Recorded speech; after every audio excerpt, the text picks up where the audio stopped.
Hayu, masih batuk-batuk. Demamnya udah selesai dari minggu lalu, tapi batuk terus sampai sekarang.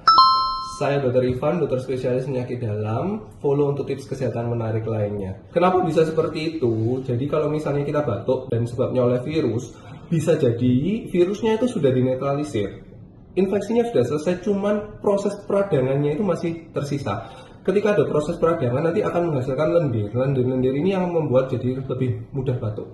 Kemudian yang kedua, sensitivitas dari saluran nafas ini akan meningkat. Jadi lebih hipersensitivitas, rangsangan-rangsangan kecil seperti udara dingin, kemudian asap, itu dapat menyebabkan lebih gatal dan lebih mudah batuk. Yang ketiga, mungkin ada faktor lain yang mendasari seperti ada sinusitis, asma, atau GERD. Jadi kalau misalnya batuknya masih bertahan lama, jangan lupa periksa ke dokter ya.